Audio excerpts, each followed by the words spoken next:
Еще раз здравствуйте.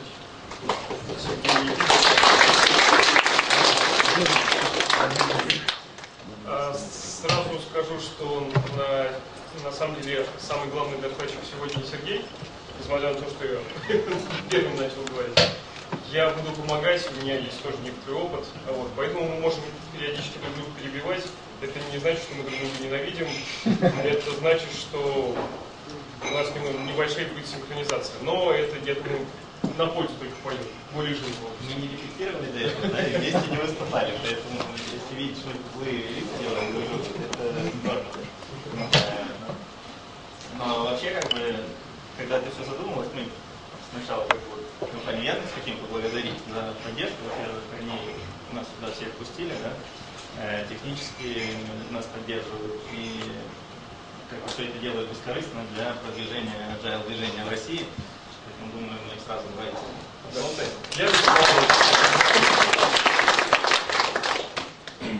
На базе Яндекса тоже в клубах сделали отдельное место там, где мы можем общаться.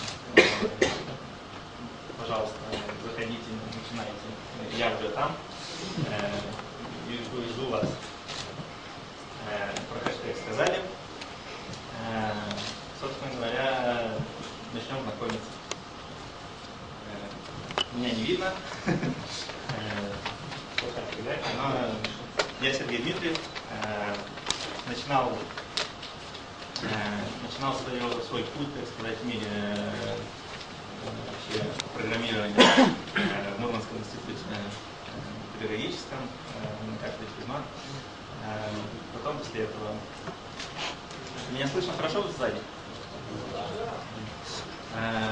Потом после этого стал, естественно, работать программистом, превратился в тимлида, потом потихоньку получил лет 10 назад сертификацию PMP, Project Manager, начал возглавлять проекты. В 2005-м увидел свет. Увидел случайно видео онлайн, где Кен Швейбер, один из основателей Agile движения, как раз говорил о новом движении, которое только зарождалось. Увидел и взял. Да. И, собственно, вот с тех пор, наверное, с 2005 года я начал заниматься Agile. Scrum первоначально, потом Kanban, Lean. Постепенно набирался опыт, постепенно стал Agile коучем. Сейчас езжу по миру, не так сложилось в жизни у меня, что я в Норвегии постоянно живу. Езжу по миру, тренирую команды, помогаю людям внедрять новые процессы работы. Теперь Никита расскажет немножко о себе. Да, я не из Норвегии, я из России, из Москвы. Есть компания Scrum-Track, не буду свой долгий путь описывать. В последние 3 года я также занимаюсь тем, что, скажем так, философия очень простая. Мы пытаемся решать проблемы с точки зрения подхода к процессу. Потому что появилась такая вера о том, что хороший процесс, хорошая система позволяет делать хорошие результаты, неважно, с плохими или хорошими людьми. Но например, плохая система с хорошими людьми может испортить вам все. Собственно, все, что на самом деле связано с моим опытом, здесь написано. Начинал как PHP-разработчик, потом работал менеджером продуктов, потом начал заниматься процессом. Не буду долго о себе рассказывать. Соответственно, тут еще есть Agile Russia, есть сообщество. Но, собственно, мы здесь собрались не только для того, чтобы сказать, какие мы классные, а говорить об определенных темах. Какие у нас они сегодня?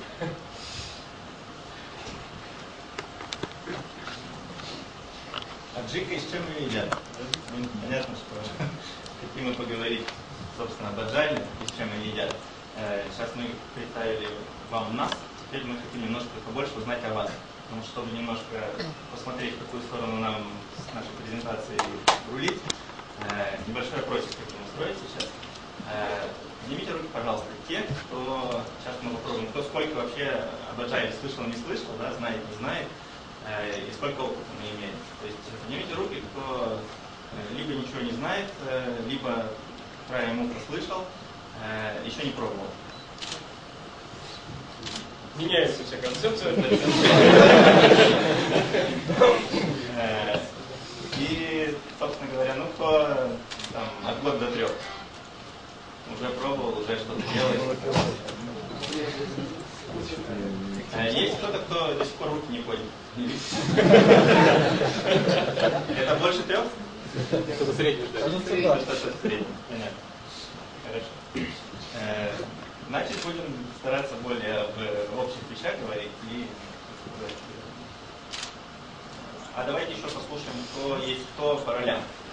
Программисты, разработчики, дизайнеры. Что? Давайте программисты. Теперь менеджеры. Окей, дизайнеры. Затесался. Тест. Тестировщики. Ну, ясно, примерно половина на половину менеджеры и разработчики. Хорошо. Будем говорить, значит, для тех людей. Собственно, начнем. Тема, она, наверное, все-таки с таким сбоем лучше было начинать, что такое agile. Да? Но мы сразу бросаемся, так сказать, головой в глубины. Будем говорить про баланс между развитием продукта. Нам хочется каких-то новых функций, да, в нашем продукте, в нашем софте. И с другой стороны, если продукт существующий, то, конечно, есть какие-то ошибки. И эти две стороны всегда сражаются. Ну да, на самом деле не важно, работаете вы по agile или не по agile. Всегда есть этот баланс. Больше фич для бизнеса или больше счастья для там, качественной системы, там, багфиксы и так далее, и так далее. Мы потеряли наши слайды.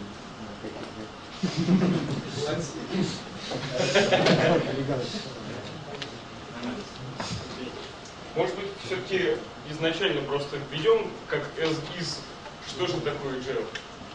Буквально там 5-10 минут. Для того, чтобы было общее понимание, чтобы все не сидели, не хлопали глазами. Первое. Agile. Некий подход к управлению разработкой основан на 3 этапах. Первое – это итеративность, второе – инкрементальность, и третье – это особая команда. Итеративность – это значит, что мы двигаемся в нашем проекте для того, чтобы учитывать риски изменений в первую очередь короткими итерациями, как правило, там, 2 недели. Помимо того, что мы двигаемся итерациями, нам нужно получать обратную связь. Если у вас в конце каждой итерации будет, скажем так, результатом будет отчет из серии «Мы сделали продукт на 97%», то это пустая отчетность. Поэтому инкрементальность говорит о том, что в конце каждой итерации мало того, что мы что-то должны рассказать, мы еще должны что-то показать. Потенциально, скажем так, готовый продукт должен быть в каждой итерации. Ну и из первых 2 вытекает, что у нас должна быть специфичная команда для того, чтобы таким образом работать. Это основывается на, там есть 2 основных принципа. Команда самоорганизованная, это значит, что менеджер, грубо говоря, не назначает задачи, и она сама определяет, как ей разработать то, что ей сказал менеджер.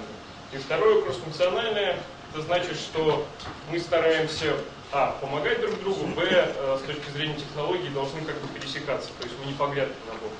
То есть там, я администратор баз данных, я мастер этого компонента, я это. Мы снимаем эти грани. Ну и, соответственно, вот это 3 принципа. Самые простые... Простите, пожалуйста, да. Специализация не важна, для какого-то... Специализация важна, но в нашем случае важно то, что мы имеем возможность, скажем так, экспертиза важна, вот так вот. А узкая специализация – это, наверное, не то, что придает нам гибкость в продукте. Вот так. И, соответственно, на основании этих 3 таких основных принципов основался некий мой манифест в 2001 году, но это сейчас опустим опять же. Но это принципы. Есть, соответственно, то, как эти принципы ложатся на практику. Самый популярный подход, который существует в этом мире, наверное, 80% разговоров, когда говорят про agile, все говорят про скрам. Кто слышал, что такое скрам? Это те же люди, которые не знают, что такое agile. Те, кто знает, что такое скрам, представляют уже, что такое agile. Да. Значит, вот это как раз способ организовать итеративный цикл разработки, который начинается с некого планирования, разработки. Команда сама как-то взаимодействует внутри этой разработки. В конце, соответственно, итерации у нас есть некий митинг, на котором мы демонстрируем, что мы разработали с точки зрения бизнес-функциональности. И чтобы понять, как улучшить себя, у нас в конце есть некий название ретроспективы, который помогает нам проанализировать процесс и сделать его лучше на следующую итерацию. Так, мельком, сколько приблизительно понятно, что я сейчас говорю? Ну так, без обид, да? Окей, хорошо. Вот, соответственно, данный цикл, собственно, и делает нашу разработку гибкой, и в рамках вот этого подхода мы, наверное, сегодня и будем размышлять на тему, соответственно, управления балансом баги против функциональности. Некоторые наши мысли покажутся вам наверняка какими-то провокационными или догматичными. Да? Вот мы сейчас будем высказываться, может, с таких с абсолютных позиций. Да? Мы будем это делать намеренно. Мир на самом деле не черный и белый. Все это представляют, да? Мы намеренно склоняемся в сторону догмы и религии, дабы не стоять здесь и не отвечать на все ваши вопросы, так, ну, знаете, смотря с какой стороны посмотреть. Потому что любой эксперт, он скажет именно так. Все сложно. Все сложно, да. И однозначно ответить нельзя. Это на самом деле так, потому что ситуации совершенно разные. То, как работаете вы, это уникально. Никто не может со стороны просто так прийти и сказать, как правильно. Мы будем говорить в каких-то таких общих рамках, поэтому, как немножко в абсолюте, само собой, постарайтесь, как бы, я надеюсь, что трезвый, как бы, или здравый смысл победит, вы все равно в свою ситуацию будете вникать, включать голову и не говорить, что вот Дмитрий с Филиппом сказали вот так, это значит не agile. То есть само слово agile уже понимается, как бы, гибкость, да, дает какую-то. То есть нет абсолютных ответов, это так. Но мы будем сегодня выражаться именно вот так вот в абсолютных величинах. Мы сегодня будем говорить, да, вот о том, это битва. Да? Видите, битва порой неравная, но бьются две стихии.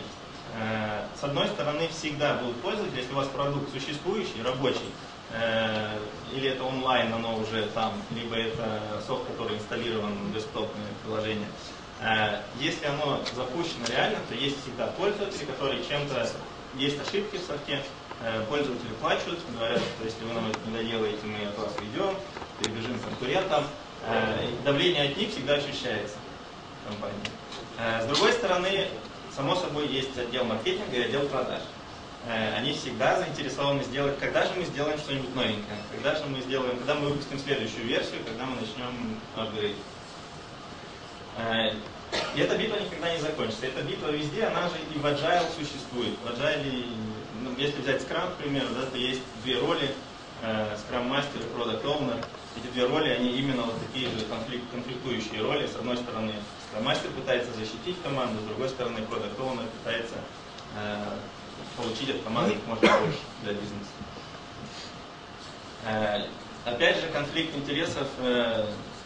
Давайте что-нибудь сделаем, и давайте что-нибудь сделаем, чтобы оно работало. Потому что очень часто что-нибудь новое это мы хотим сделать, но потом оказывается, что мы его сделали, а оно не совсем. Знаю, что здесь очень много математиков. Я перестану больше слайдов использовать, здесь черный свет, потому что больше не видно. Знаю, что здесь люди с математическим, да, образованием, наверное, очень многие из вас. И я сам с таким же.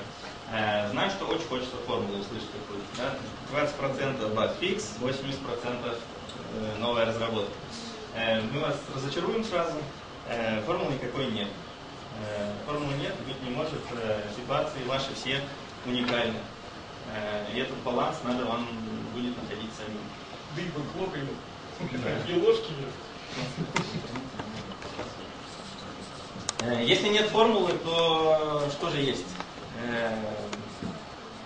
Мы настаиваем на том, что должно быть общение. Должно быть общение всех, кто вовлечен в разработку продукта. И когда мы говорим не только о команде непосредственно, кто работает, где люди занимаются дизайном, программированием, фронт-энд, бэк-энд, мы говорим в целом. Есть заказчик, и с ним тоже порой можно поговорить. Есть люди, которые занимаются бизнес-аналист, есть проект-менеджеры. Все роли в вашей компании, чем больше будет диалога, тем эффективнее будет разработка. Я вам хочу историю рассказать про ресторан. Дети, есть мультик «Рататуй», кто смотрит? Много. Там есть такой интересный эпизод, там реально показывают ресторан, да, изнутри и снаружи. Ресторан снаружи все так красиво, столики стоят расставленные, официанты все такие наглаженные, разносят всем все. С другой стороны имеем за дверями полный хаос, там крысы, да, орудуют, например.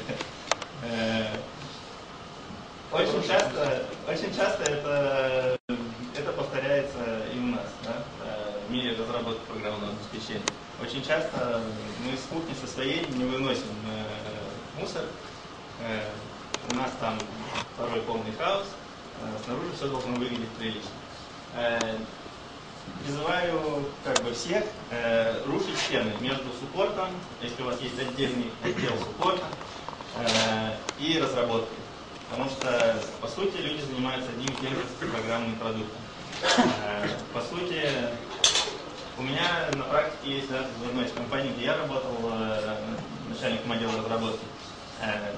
Мы закрыли отдел суппорта и сделали у нас такой вот каждый день один девелопер сидел на суппорте.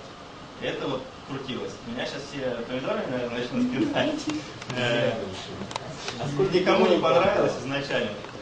Сколько девелоперов было? Сколько девелоперов было? Было в районе 12 человек, и сидели они там парами, тройками. Но один день в неделю каждый сидел регулярно. Это был самый ненавистный день поначалу в их жизни. А работали 7-дневно, то есть в понедельник человек, который сидит в понедельник, он разбивает завал за 3 дня. Ну, да, по сути. Понедельничный виноватый, это называется. Понятно, что пофиксить все равно нереально, да? Это был обычный онлайн-продукт, типа из рук в руки сайт онлайн, только зарубежный. И понятно, что некоторые баги невозможно пофиксить, просто они такого уровня масштабного. Но смысл именно в этом. Те люди, которые занимаются разработкой, они же занимаются исправлением своих собственных ошибок. Почувствуйте свою боль. Вот в ресторанах реально, или боль своих, почувствуйте боль своих пользователей. Я тут предлагаю ту же самую убрать и посадить туда программу. Мы всех призываем, всех, реально.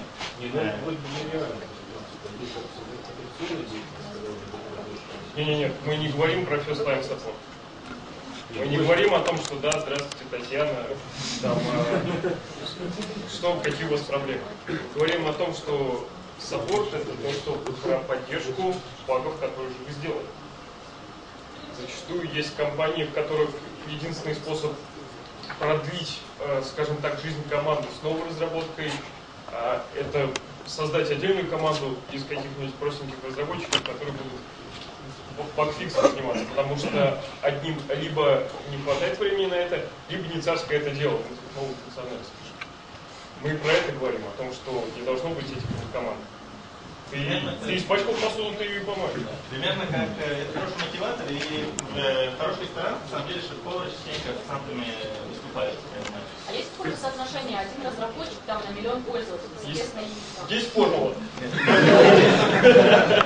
Единственный свой продукт, мы не знаем, какое у вас качество кода. Не, ну, например, да, Яндекс, там, допустим, сотни разработчиков, да, но при этом несколько десятков миллионов пользователей. Все-таки, если один разработчик будет отвечать на весь саппорт, то он просто будет весь день только отвечать на письма, и то он не ответит. И это хорошо. Пусть он один день помучается. Это же один день его из недели.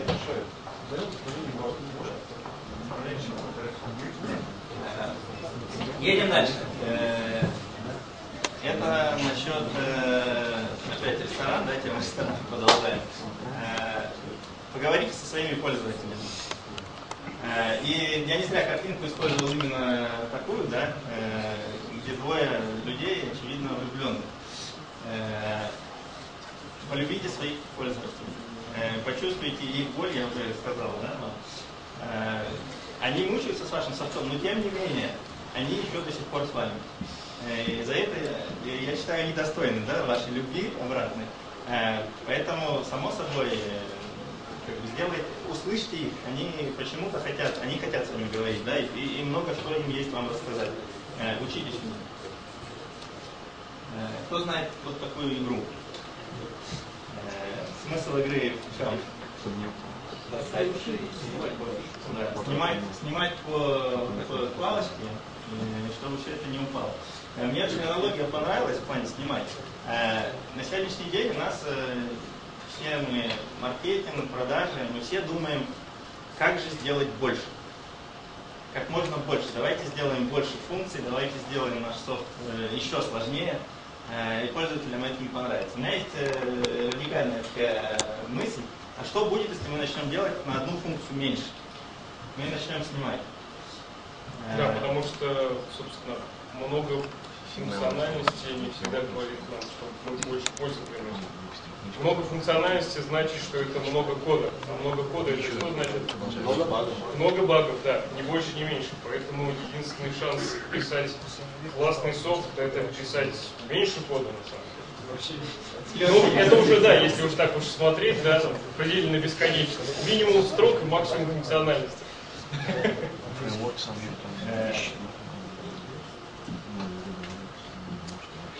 Представьте, например, сюрвей, да, обычный сюрвей, или часто опросники мы делаем. Маркетинг рассылает опросник очередной. Что бы вы хотели в нашем софте там, в следующей версии? Представьте, у кого-нибудь делают просто какие-нибудь опросники в компаниях? Окей, все, просто остальные вообще не общаются со своими пользователями. То есть, но мало того, не факт того, что вы сделали сюрвей, это значит, что вы пообщались с пользователями, это значит, что вы сделали. Я к тому, что вот опросники вот эти зачастую рассылаются именно так. А что вы хотите еще увидеть в нашем следующем релизе? Представьте, что будет, если вы разошлете сюрвей и скажете, а что вы хотите, чтобы мы убрали? Может сработать. Ограничения это хорошо. Мы пытаемся донести как бы эту мысль. Никогда не будет хватать людей, никогда не будет хватать денег, никогда не будет хватать времени. И все эти ограничения это очень хорошо. Да, то есть просто как бы просто из жизни, поскольку я с российскими компаниями работаю, первый пункт, когда вы общаетесь, какие у вас есть проблемы, у нас не хватает ресурсов. Вот это по жизни, не хватает ресурсов. Но вот как только вы... Была одна компания, в которой дали ресурсов столько, сколько помогло. И тут сработал классический случай Фреда Брукса с мифическим человеком месяца. Все стало еще медленнее. Поэтому лучше признавать ограничения как данность, да, и наоборот намеренно себе создавать некоторый уровень. Потому что ограничения это вообще двигатель инноваций. Когда реально разум зажат в угол какими-то вот вещами, которые вроде бы не убрать, у нас включается какая-то, не знаю, скрытая такая особенность, мы реально начинаем изобретать. Поэтому именно наши существующие ограничения в вашем мире, они же и прародители инноваций. Я вам хочу открыть секрет сейчас. Как сдавать все свои IT-проекты вовремя и в рамках бюджета. Формулу? Да, в данном случае, да, практически. Зафиксируйте и то, и другое. Проблема решена. Скажите, что я потрачу на это 100 000 рублей в такой-то дате. Все. Вы сдадите это именно в этот день, именно за эти деньги. Да. Хитрость заключается, здесь заключается магия того, что вопрос, что вы дадите за эти 100 000 рублей. Если вы дадите за 100 000 рублей много функциональности, которые не нужна пользователям, это будет провальный проект. Несмотря на то, что будет все покрыто тестами, все автоматизировано и 0 багов. Но это 100% дефектов, вы согласны? Софт не нравится пользователям. 100% дефектов. Лучше мысль основная в том, что играйте своим содержанием релиза. Что вы донесете до пользователя, вот этим можно играть. Гораздо эффективнее, чем играть количеством денег и временем. Лучше скажите, что я сдам 1 сентября, и я потрачу на это столько-то денег. Очевидно, вы что-то сдадите. Лучше сделать полпродукта, но качественно, чем сделать половинчатый продукт. Это продукт, который реально никому не нужен и весь зря. Потом потратить. Сделать все, но на 90%. То есть не сделать ничего. Еще один совет. Найдите себе врага. Если вы разрабатываете софт или онлайн, найдите себе тоже ваш враг. Очень мысль интересная. Как только у вас появляется враг, у вас сразу решается очень много проблем. Смотрите, есть на рынке лидер, да, обычный, не знаю, любая компания лидер на рынке, с любым продуктом. Что думает наш разум? Логично, хочется сделать, вот взять, скопировать все, что у него получается, да? Сделать либо дешевле, либо быстрее, либо в какой-то мере лучше. И так мы думаем. К сожалению, это не работает. Когда люди так пробуют делать, в основном такие проекты проваливаются. Моя теория в том, что провалится она именно вот по такой причине, по маркетингу на самом деле. Все маркетологи, они врут. Это все знают. Да? Маркетологи вот этого лидера... Надо было спросить сначала, есть ли маркетолог. Само собой, маркетологи и лидеры этого продукта, они тоже врут. Они придумали вот эту свою красивую ложь, и люди в нее поверили. Мы все поверили в эту ложь, поэтому мы пользуемся этим продуктом. Привет. Поэтому в тот момент, как только появляется вот этот вот клон, компания, которая скопировала, по сути, эту ложь, им будет очень сложно продавать свой продукт, потому что, по сути, им сейчас надо убедить людей в том, что вот это вот наше новое, оно лучше. То есть автоматически люди должны признать, что они были неправы. Они выбрали неправильно, да? И они остались, их одурачили. Никто не любит признаться в том, что его одурачили. Именно поэтому очень сложно подходить к этому. Как только вы говорите, что у нас есть враг, эта проблема снимается. Представьте, мы делаем, не знаю, вы занимаетесь разработкой бухгалтерского софта и говорите, а у нас враг 1С. Ну, я ничего против не имею совершенно, хорошую компанию. Просто чтобы привести вам пример. Как только я произвожу бухгалтерский софт и говорю, что мой враг 1С, мое маркетинговое сообщение становится очень четким. Если 1С делает 100 миллионов отчетов, то мой софт будет делать 3 отчета, но очень хорошо. И все наши действия с нашим софтом мы будем производить именно так. Все, что делает 1С, мы будем делать наоборот. Мы антипроект. Найдите себе врага, сделайте антипроект. 1С запускает 3 новых функции. Мы убираем 3 функции у нас существующие. Сейчас научите. Мысль в том, что особенно в мире интернет, но в принципе в любом современном мире, компании, которые могут быстрее реагировать на потребности рынка, они выигрывают зачастую. Те, кто могут изменения в нашем мире, должны быть дешевы и легки.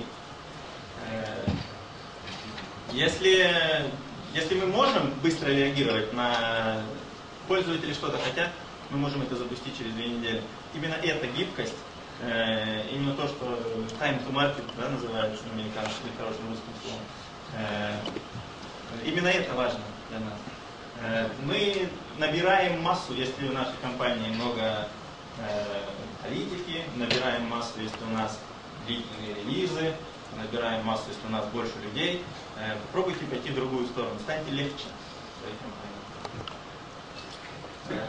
Кто-нибудь видит что-нибудь на этой картинке? Там призрак есть. Слайд моей маме посвящен, она у меня просто чемпион мира по отлавливанию призраков и по борьбе с ним. То есть вот реально нет проблем никаких, она найдет, и она начнет ее решать. Не решайте проблем, которых нет, призываю вас. У вас нет проблемы со сканированием, поверьте мне. Когда она будет, вы это точно увидите. Не начинайте это решать сейчас. Выбросите свой хрустальный шар на помойку, он вам не пригодится, да? Зачастую все ваши страхи, они не оправдаются. Решайте проблему, когда они появятся. Нет, управляйте рисками. Управляйте рисками, только приоритизируйте их. Вы все риски не можете покрыть. Вы не можете обработать риски все, потому что невозможно понять, что будет в море, находясь на берегу. Поэтому нужно понять, что на данный момент видно, какая самая важная сейчас задача. Ну и опять это слайд из разряда абсолютно, да, когда я сказал, что мы будем немножко казаться вызывающими. Не нравится слово вызывающий. Вот это вызывающий. Это творение называется комплекс шит. Видел в газете совершенно случайно, мне так понравилось. Надувной такой американский художник сделал. Возит по миру, выставляет творение размером с дом. Надувная, да? Надувная. Но где-то в Перми, когда выставлялась, взлетела, лишила город напрочь электричества и приземлилась где-то в теплице, разрушив полтеплицы при этом. Я слайд не тащил, просто, чтобы вы посмеялись с одной стороны, с другой стороны, оно, к счастью, не летает, оно всплывает. Поэтому я вас призываю, новые функции, которые вы хотите в своем продукте, они должны всплывать. Вот. Всплывать в каком смысле? Как только кто-то у вас просит какую-то новую функцию, скажите «нет». И посмотрите, как функция будет всплывать. Да. Попробуйте ее утопить. Скажите, что вам это не надо. Если функция на самом деле важна, она пробьется. И отвечайте всему новому «нет». Оно важное, оно всплывет. А можно вопрос? Да. А сколько раз нужно говорить «нет»? Сколько раз оно должно всплыть? Когда почувствуешь, что оно все-таки... Я думаю, вы После второго один раз. Хотя бы разик утопить. До и после игры. Нет, само собой, смотрите, насколько у вас, как у вас традиционно будет получаться. Пробуйте потопить, если... Есть метод, знаете, такой, называется метод бюрократа. Что у бюрократа должно быть 3 стопочки бумажек. Вот. И это такой же принцип, на самом деле. Когда к бюрократу приходит и говорят, подпишите, он кладет в первую стопочку. Вот. Но ничего с ней не делает, продолжает работать. Ему подбегает опять кто-нибудь срочно говорит, подпишите срочно эту же бумажку. Ну и во вторую стопочку перекладывает. Вот, а работает только всегда с первой. Вот. И он ждет, когда кто-нибудь 3 раза подбежит, чтобы это была реально важная вещь. Может быть, для вас 3 раз будет достаточно. Да. Вы знаете, а вот такая ситуация может быть, что у бюрократа есть 2 стопочки. В одной лежат вот эти вот, которые всплывают, но которые ему нравятся. Вот. А в другой лежат другие. Естественно, он будет насчет другой стопочки говорить «нет». Вот как здесь быть? Вот это вот его «нет», оно на самом деле не несет пользы, потому что вот рядом есть такое же, даже хуже. Вот. Но ему не говорят «нет». Я бы, наверное, сложно сказать, не глядя на вас, но я бы старался избегать в компаниях вообще таких ситуаций, где один человек что-то решает. У нас командная работа. Поэтому и вот все, вообще применительно всего нашего разговора сегодняшнего, мы говорим с позиции команды. У нас нет... Да, ответ надо говорить. И все, что мы будем говорить, касается реально командной разработки. Ну, то есть, здесь вот такой, не обязательно, чтобы, то есть, как бы, если вы пытаетесь провести совещание в 20 человек, потому что вы команда, это, наверное, не очень эффективно. Но и одному принимать решение тоже неэффективно, потому что у вас хотя бы триангуляцию провести нужно. Да, чтобы с разных сторон посмотреть. Если у вас такая ситуация есть, да, когда менеджер, вот это нравится, вот это не нравится, это процессная проблема, у вас такой менеджер. Он думает о том, что ему нравится, а не то, что будет полезно для продукта. Поэтому тут есть, либо вы ему помогаете стать лучше, либо вы помогаете принимать решения некоторым количеством людей, либо убираете его. Наши разговоры касаются в основном здоровых организаций. Здоровых, вот, в настоящем понимании этого слова, да, там, где нет проблем, где нет, мы уверены в том, что наши менеджеры не будут торпедировать наш продукт. Где у нас вот именно здоровье. Если нет здоровья в организации, то лечить, конечно, надо в первую очередь это. очень часто проблемы, они на уровне C, да, находятся. Ну, то есть мы могли бы об этом говорить, но опять Это же... очень интересная тема, да. Да, нам нужно быть догматиками, чтобы успеть за те полтора часа. Мы говорим о здоровой организации.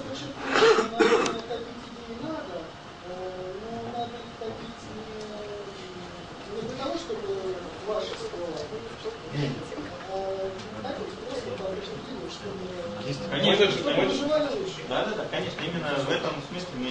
Вопрос. Да, можно вопрос. Вы говорите, что сейчас выигрывают компании, которые наиболее оперативно реагируют на какие-то потребности пользователей, изменения рынка. А если мы пытаемся все время топить идею, то мы теряем время. Мы не будем топить уже год, наверное. Нет, самое вы важное. сами сказали, в сроке 2 недели. Я думаю, за 2 недели никто не умрет. Но я надеюсь, что вы не с хирургическим софтом с каким-нибудь работаете. И тогда, если вы оттуда, то вообще все, что мы говорим, пожалуйста. Есть кейсы, например, там, я не знаю, если ты тройка диалог, и тебе нужно сделать продукт на рынок, который будет жить полгода. Здесь это имеет смысл. Но это, опять же, это мы возвращаемся, что есть кейсы, да, в которых мы должны быть более проактивными, скажем так, на тему, нам сказали идею, мы ее побежали реализовывать. Но в большинстве случаев работа продукт-менеджера или проект-менеджера, или как роль называют в скраме, продукт-оунера, заключается в том, чтобы уметь говорить «нет». Причем аргументированно. Нет, мы это делать не будем, потому что большинство компаний, менеджеры, это люди, которые говорят «да», и там, им приходится просто на все проталкивать бездных разработчиков. Вот, ну еще надо, и еще. И там, знаете, как это, с автобусом, который всегда хотя бы один человек, но пропихнется. Вот. От этого хочется уйти. На уровне управления как раз списком задач. Говорили мы о новых функциях. В принципе, есть вопрос с другой стороны, да, поскольку у нас новые функции с багами все время бьются. Но новых функциях мы сказали, скажите им нет. Что же делать с запросами на баг-фикс? Всегда надо баги, всплывают. критичные баги их надо фиксить. Мысль именно в этом, да, давайте сольем их туда же, по сути. Идея опять та же самая. Пусть ваши пользователи станут вашей памятью. Мой совет, пришел баг-фикс, мы его почитали и выкинули. То есть даже в базу не надо смотреть? Нет, почитали и выкинули. Это самый спорный момент на самом деле. И очень много холиваров на эту тему. Разводит его обычно бабушка по имени Мэри Поппинтик, которая говорит, что любые списки это зло. А если они у вас есть, то они должны быть максимально маленькие, потому что как только вы его записываете, к вам в следующий раз заказчик приходит и говорит, а у нас все записано. А, ну ладно. И больше к вам не приходит, вы не понимаете, насколько это болезненная вещь. В общем, суть. Поэтому прочитали, да, оно у вас в голове. Мы опять же говорим не об одном человеке, помните, мы говорим о команде. Мы команда, мы знаем об этой проблеме, мы прочитали, мы вас услышали. И выкинули. И потом они будут снова приходить. Они будут снова об этом говорить. Вы очень быстро поймете. А как понять, что именно точка кипения? Вы поймете. Это будет несложно. Нет, ну на самом деле, да, не нужно до этого доводить. Ну, разные люди разные степени тревожности. Кто-то будет беспокоиться из-за того, что пришел один пользователь, кто-то только прессует. Именно поэтому командой. Именно поэтому мы это сидим и чувствуем, пытаемся почувствовать это нашей командой. В одиночку сложно, вдвоем тоже сложно. У нас должно быть. Ну да, вот, с учетом того, что у нас вот комплекс щит, к нему тоже нужно как бы комплексно подходить. Не может быть одной метрики, да, делаем или там каждый третий раз делаем. Все-таки у нас то, что называется технико-социальные системы, да, там есть то, что делают машины или там наш код, и есть то, что делают люди. И если есть люди, значит в любой момент времени вы себе задаете вопрос о том, что стоит или не стоит. Вы смотрите в красные глаза пользователей и понимаете, что уже, наверное, стоит. Да? Следующий наш слайд будет о том, что долги надо платить. Кто-нибудь понимает, почему? Кто не понимает, что на долги бегут проценты. Это касается и технического долга. Технический долг. Хочется сказать, что... Ну давай. Ну, все, да, знакомы с понятием технологического долга. Руки поднимите, кто не знает. Кто не знает. Когда расскажет. Технологический долг, давайте так. Наконец-таки я могу рисовать. Тем, кому будет не видно, я так или иначе буду все озвучивать. Есть некоторое время развития нашего проекта, да, и принимая, что мы его каким-то образом разрабатываем, неважно, итеративным циклом или нет, мы через какие-то вещи его проводим, и, естественно, количество функциональности у нас растет, это логично. Собственно, ради этого мы его, собственно, и разрабатываем. Проблема заключается в том, что если есть две вещи. Первое. Нас просят сделать это быстро. Как всегда. Ну, потому что бизнесу нужно быстро. Поэтому, чтобы мы сделать быстро, чем мы занимаемся обычно? Делайте быстро. Костыль. Ну, хорошо. Костыль это что? Жертва качества. Костыль. Костыль. Ну да, или вот костыль. Костыль. Сделаем костыль, вот. И, соответственно, сначала нам там проверить системку столько стоило, потом столько стоило, потом она вырастает, и чтобы отловить какой-то баг, либо вы никогда его не можете отловить, потому что у вас там настолько связана архитектура, в одном месте поправили, и хрен знает, как оно вылезло в авторизации, да, то есть, а работали вроде бы с биллингом, да, как эти системы связаны. Поэтому суть в том, что вот эта вот часть, которая отвечает за то, как долго мы что-то ищем, да, с точки зрения тех же самых багов, называется тем самым технологическим долгом, который мы каждый раз себе прибавляем, когда говорим нет хорошему году и говорим да, побыстрее давайте сделаем функциональность.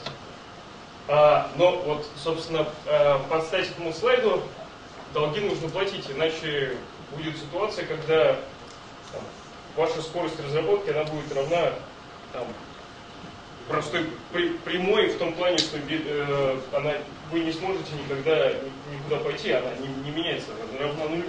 У меня из моей практики меня наняли на работу начальником отдела разработки в компании, которая оказалась в ситуации, где разработкой занималась 3 консалтинговых компании, не буду называть имен. Они дошли до такого места, где все эти 3 консалтинговые компании отказались брать деньги у клиента и сказали, мы ваш код трогать не хотим. Они реально боялись, потому что когда трогаешь в одном месте, в 10 других вылезает. В итоге стояло... Невозможно взять на себя обязательства по разработке. Ну, у меня такая же ситуация была, мы в стабилизацию ветки освоения потратили потом полгода. Вот. Ничего не выкладывая на продакшн. Хотя до этого мы активно там выкатывали фичу, только надо, так надо. Вот.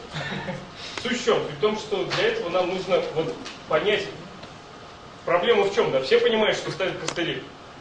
Вопрос, как сделать так, чтобы, грубо говоря, организовать процесс так, чтобы мы все-таки начали выплачивать. Потому что чем больше они в банке лежат нашим, тем больше процент. То есть 2 итерации, ну ладно, 3 итерации, ну хрен с ним, а потом понимаете, что уже это неконтролируемое количество кода, и тут появляется великая идея разработчика, давайте все перепишем. Давайте все перепишем. Это будет якобы дешевле. Но нет, не будет, потому что это реальность. Вы всегда будете иметь некоторый долг, это нормально.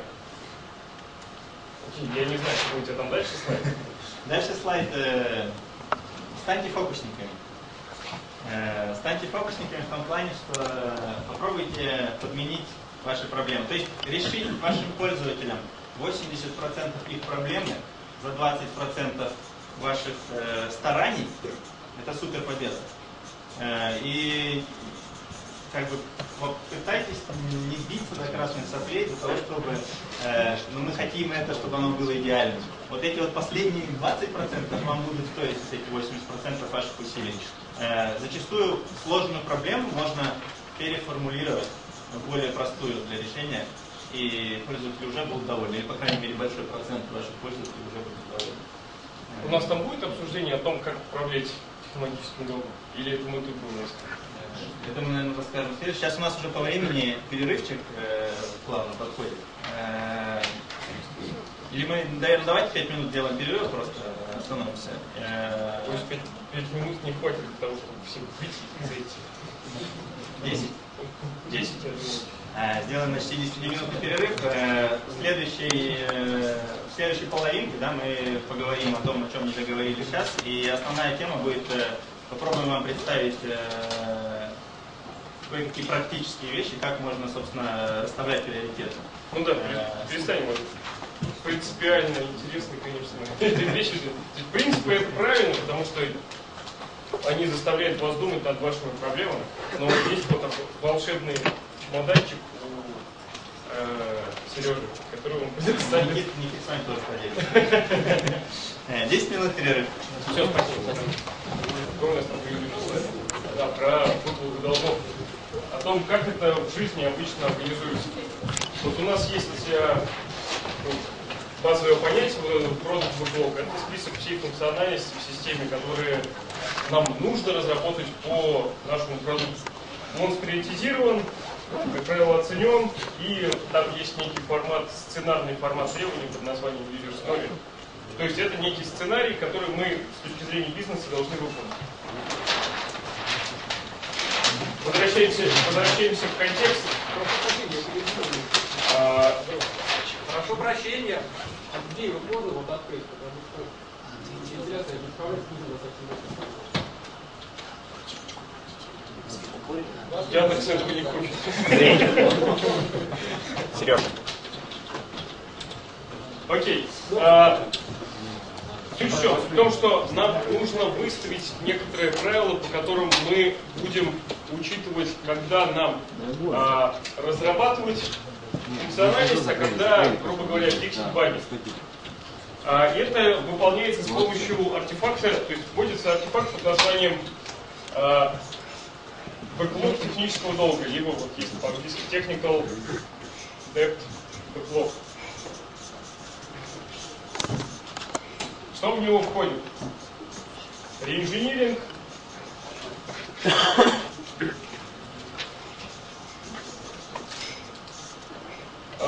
автоматизация тестов, например, документация, рефакторинг. Ну, то есть такого порядка вещи. Те, которые помогают нам, скажем так, удовлетворять бизнес-требования чуть больше, чем хотелось бы на данном этапе рефакторинг. То есть это некоторый список. Как нам многие этот список делают, заключается в чем проблема? Проблема заключается в том, что ничего не меняется, кроме того, что вы начали, грубо говоря, мух от котлет смешивать, да, то есть у вас теперь есть функциональность отдельно, ошибки отдельно. Под предлогом, ну когда-нибудь мы их исправим, мы их туда складываем. Теперь стоит вопрос, как сделать так, чтобы их начали делать. Делаем очень просто. У нас такой же как бы экселевский документ, в котором есть, соответственно, допустим, что нужно сделать, какой-то номер и какая-то оценка.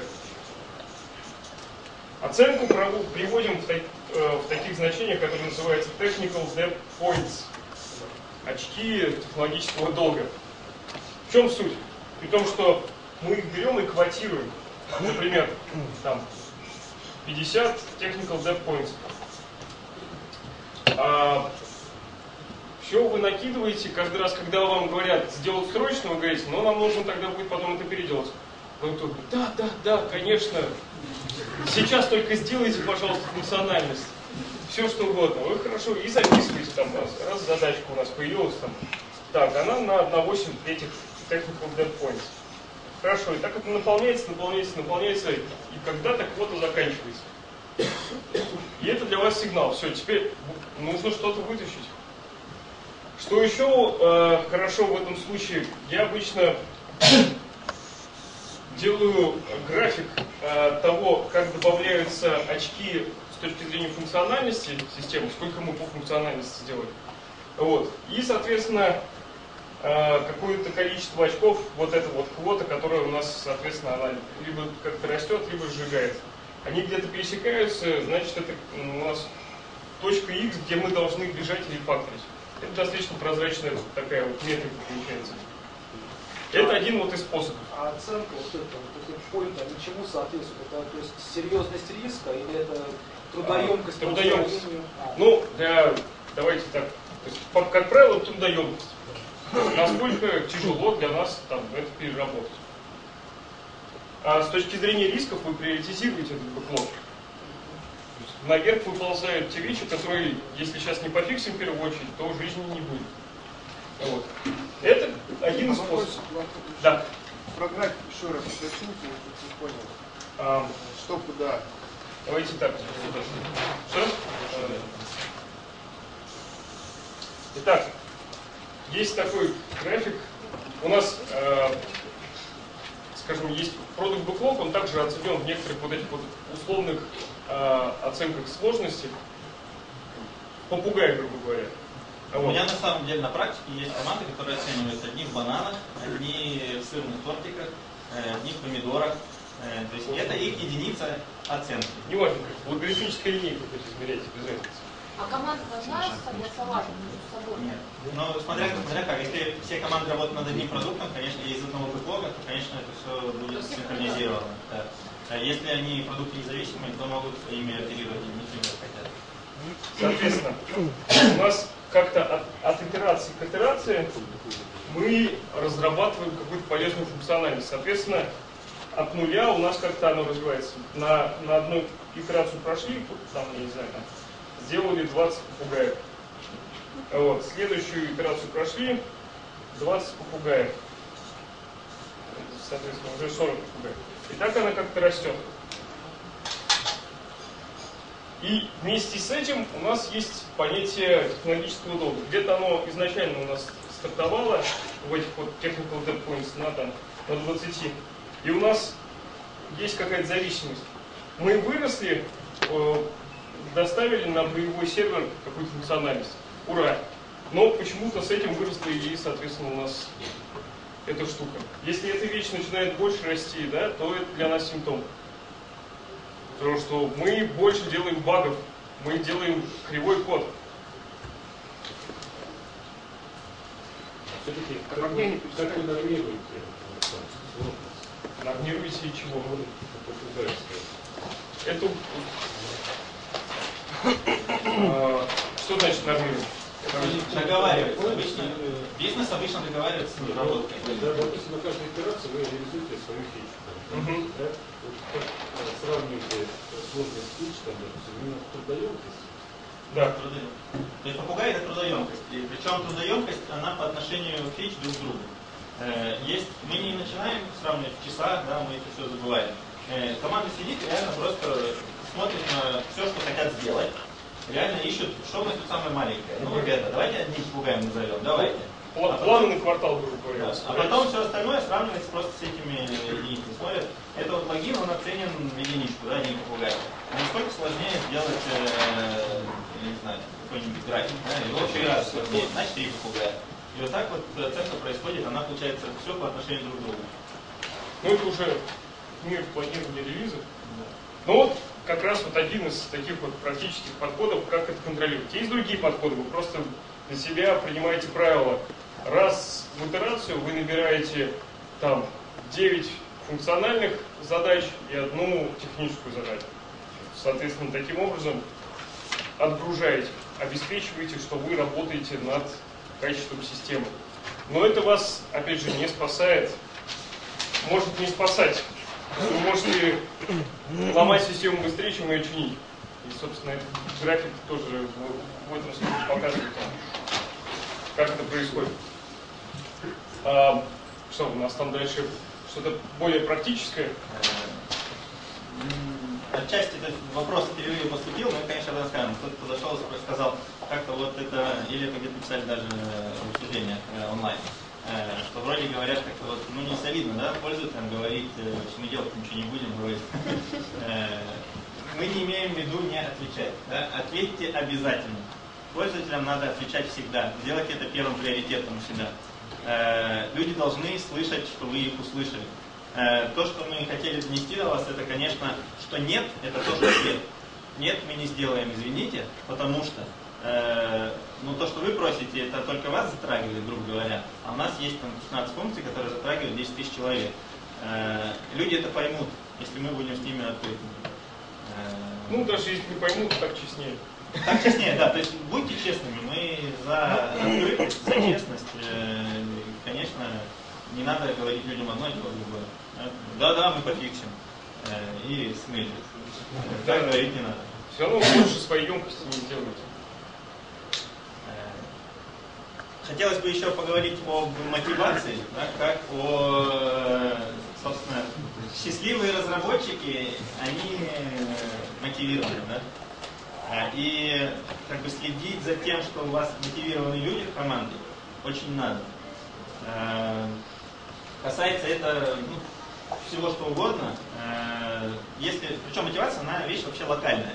Если вы сейчас, именно на данный момент, не имеете никакой мотивации заниматься тем, чем вы сейчас занимаетесь, скорее всего, что сделаете вы это спустя рукава. Просто потому что вам неинтересно сейчас это делать. И представьте, само собой, если сидит у вас команда разработчиков, им всем неинтересно этим заниматься. Ну и код получится такой же, и продукт получится, скорее всего, такой же. Поэтому следить за этим надо. Опять же, есть другая сторона этой медали. Есть мягкие вещи, не обязательно все мерить жестким каким-то фактом. То есть мы пользуемся, я не знаю, какой-нибудь системой баг-трекинга именно вот этой. Почему мы ей пользуемся? Почему? Потому что у нас такой корпоративный стандарт. Но никому оно не нравится. Разработчикам это не нравится. Разработчиков это бесит. Постарайтесь избежать таких вещей, потому что это их демотивирует. Демотивируя их, вы портите свой продукт. Позвольте как-то людям, то есть сделать своих разработчиков счастливыми пойдет на пользу как компании, так и продуктам, которые эти разработчики выпускают. Можно вопрос? Да. А нужно ли мотивировать пользователей, чтобы они сообщали о своих ошибках, которые они находят? Конечно. Их не то, что мотивировать, в нашем мире их нужно воспитывать. Потому что они не привыкли вообще общаться. И это не только в нашем мире, я вам скажу, правда, во всем мире реально. То есть если вам кто-то обратился, весь мир и наш мир. Это золотой человек. Тот, который обратился, это реально один из тысячи. Есть еще там тысяча недовольных тем же самым, что и он недоволен, но только он один, так сказать, вот соизволил. Или не испугался, или у него хватило или злости, или смелости, или любви к вам, сообщить вам об этом. Конечно, таких людей надо поддерживать, ни в коем случае их не воспитывать, да, и Кейс такой, на самом деле. Давайте, кейс из жизни. Просто ближайший проект, с которым буквально позавчера присутствовал, команда. Первые две итерации, они такие, давайте попробуем Agile, потом Scrum. Это что такое? Это значит, что в конце каждой итерации у нас там продукт, это значит, что мы зовем заказчиков, они нам говорят о том, как хорошо, молодцы ли мы или нет. Первая итерация прошла, шел один заказчик. Разработчики демотивированы, никому это не надо, чего. Но зато тот, кто пришел, дал фидбэк и повлиял на приоритеты последующей итерации. Следующая итерация пришла, и из отчетов, которые по почте мы рассылались, в этой итерации будет сделано то же. И на следующую итерацию пришло 4 человек, такие, как бы, оказывается, что если ходить к разработчикам и структурированно с ними работать, можно влиять на разработку, можно объяснять, почему это важно и так далее, и так далее. На 3-ю, 4-ю итерацию на демонстрацию приходили все заинтересованные лица, связанные с вот этот вот софт, как раз системой финансовой отчетности в компании. Все стали приходить. Нужно не просто там мотивировать. Для того, чтобы смотивировать человека, нужно показать ценность. Ценность демонстрации очевидна. Вы показываете продукт и можете влиять на разработку. Да. Извините, вот у меня вопрос. Если у нас распределенная команда при разработке, каким образом на демонстрацию максимально достичь эффекта? Кейс из жизни. Компания Инкатор. В Санкт-Петербурге находится, заказчик находится в Штатах. Пишут систему для супервайзеров. Знаете, это люди, которые следят за тем, чтобы люди в колл-центре, грубо говоря, не читали ЖЖ, и они снимали метрики, там, как быстро ответили и так далее, и так далее. Заказчик, соответственно, за океаном, они находятся в Питере. Чего сложного? Skype, Share Desktop, мы разработали такие-то вещи. Все очень просто, вполне работает. Есть много хорошего оборудования. Да, пример того, что сегодня мы вещаем в онлайн, как бы, тому, собственно, подтверждение. Но, то есть, ничто не победит face-to-face. Как бы, подводя вот эту финальную черту перед нашими разглагольствованиями. Я не могу. Видите картинки.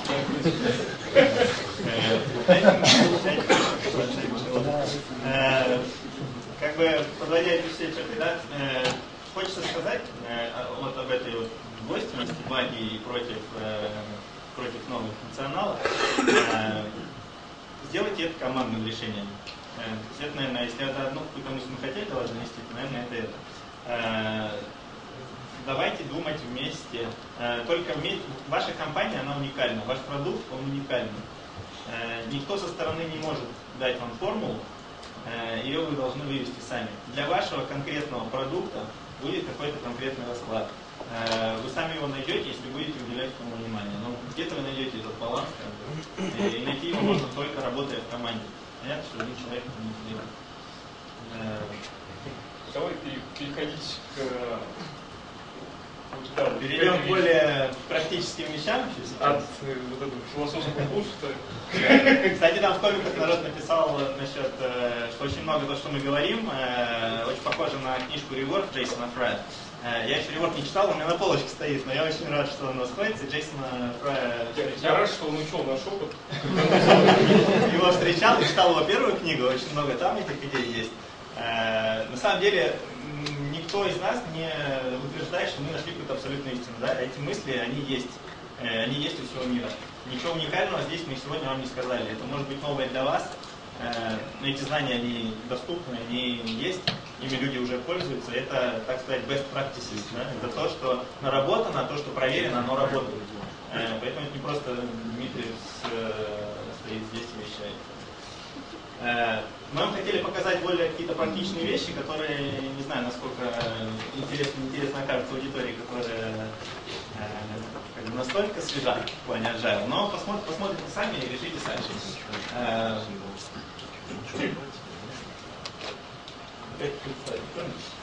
Предпосылки для разговора следующего нашего. Да? Вы можете, в принципе, знать или не знать, что такое канон-анализ. Кто не знает, что такое канон-анализ? Я знаю, что такое канон-анализ. Двое человек. Вот это вот мне понравилось. Взвешивание, одна из другая техника, взвешивание пользовательских историй. Кто не знает? Окей. Желание учиться у кого есть? Интересно. На этом далеко уедем. Ну и неплохо бы было. Докторская по статистике. Ну, кого нету, мы подождем. Придется доверять. Мы подождем, пока выйдут. Нет, все шутки. Желание учиться, если есть, дальше все расскажем. Цель как бы вообще разговора, да, мы вам хотим показать реально практически какие-то вещи, которые мы делаем. Может, тот подход, который я сейчас буду вам про канон взвешивания рассказывать, я в течение 3 лет пользую. Комбинация, опять же, других наработок. То есть вот канон-анализ, сейчас расскажу, что это, и взвешивание пользовательской истории тоже расскажу, что это. Эти две вещи я как бы скомбинировал, пытаемся, наша команда, с которой я работаю, пытаемся это опробовать. Получили вроде неплохие результаты, с вами хочу поделиться, дальше там вам все вклад в руки, туда унесется. И Никита вам расскажет тоже про, про Innovation Games, тоже очень хорошие люди есть в Штатах, которые занимаются как бы разработкой. Ты столько продать это, да? Получается. В общем, практики поехали. Когда-то есть такой человек Майк Кон. Кто-нибудь читал книги или слышал о Майк Коне? Немного. Один из основателей мира Agile. На сегодняшний день он сидит в правлении Scrum Альянса даже. В общем, однажды я с ним беседовал, и после того, как я прочитал его книжку, очень хорошая книжка, он там описывал канон-анализ. Я сделал веб-сайт, который называется canosurvey.com. Этот веб-сайт, то есть он бесплатный, да, можно пользоваться кто угодно, позволяет проводить канон-анализ вашего бэклога. Бэклог, когда мы говорим, мы понимаем список функциональностей, которые мы хотим разработать.